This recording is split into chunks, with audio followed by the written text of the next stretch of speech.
Mesdames et messieurs, bonsoir. Conseil des ministres exceptionnel du 8 mai 2025 avec la participation des membres du CNRD. Sous la haute autorité de son Excellence, Monsieur le Président de la République, chef de l'État, chef suprême des armées, général Mamadi Doumbouya, un conseil des ministres exceptionnel s'est tenu ce jeudi 8 mai 2025 au Palais Mohamed V, ici à Conakry. L'ordre du jour portait principalement sur le message du chef de l'État, le général Mamadi Doumbouya. Message du président de la République, chef de l'État. Le président de la République a tout d'abord exprimé sa profonde gratitude au président de la République du Rwanda, au peuple rwandais ainsi qu'aux compatriotes guinéens résidant au Rwanda pour l'accueil chaleureux et l'hospitalité réservée à sa délégation lors de sa récente visite d'amitié. Elle a également renouvelé ses félicitations au président Brice Clotaire Oligui Nguema à l'occasion de sa cérémonie d'investiture au Gabon. Il a salué l'accueil fraternel qu'il a reçu de la part des autorités gabonaises, du peuple gabonais et des compatriotes guinéens vivant dans ce pays.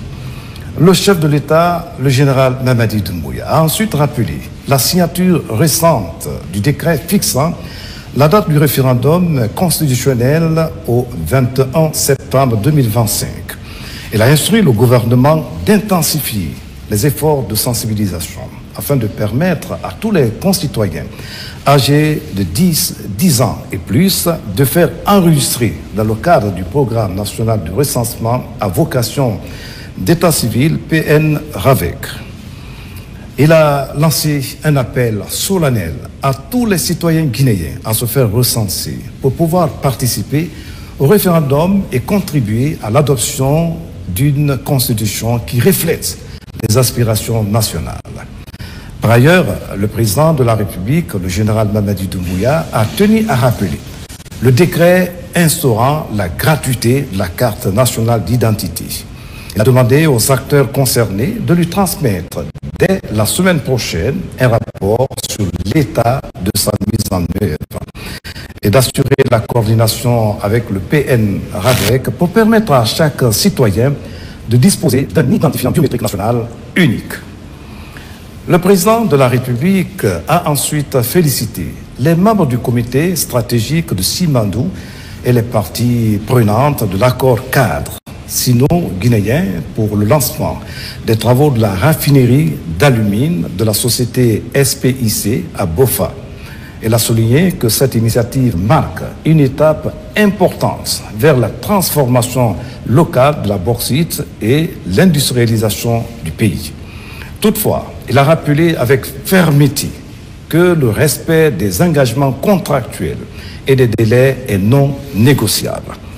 À cet effet, le chef de l'État, le général Mamadi Doumbouya, a donné instruction au ministre des Mines et de la Géologie de procéder au retrait des permis et concessions des sociétés minières non conformes aux obligations prévues par le Code minier. Soumettre une proposition d'interdiction de l'exportation de l'or brut en raison de l'achèvement imminent de l'une des plus grandes raffineries d'or au monde en République de Guinée. Le président de la République a souligné que cette infrastructure revêt une importance stratégique pour la souveraineté économique de notre pays. Enfin, dans le cadre de la modernisation urbaine, le président de la République a instruit le ministre de l'Urbanisme et de l'Habitat et de l'Aménagement du territoire de prendre toutes les dispositions nécessaires pour assurer l'harmonisation des constructions, notamment les bâtiments publics tels que les établissements administratifs et la cité ministérielle. Il a insisté sur la rigueur et la célérité dans l'exécution de cette directive. Le président de la République, le général Mamadi Doumbouya, a conclu son message en réaffirmant son engagement à œuvrer pour une Guinée moderne, souveraine et solidaire. Je vous remercie.